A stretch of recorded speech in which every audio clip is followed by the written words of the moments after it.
آره از همونجا کج کن.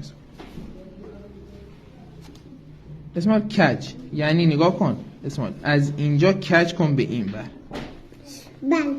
بله آفرین که میگی بله.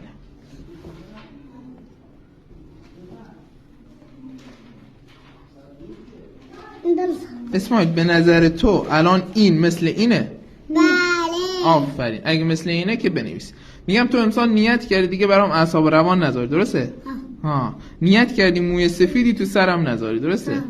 اعصابی برام نذاری درسته؟ ها. به آرزوت رسیدی موفق شدی. بفرم. نه بذار بنویس. حتما مثل اینه دیگه بنویس راحت باش.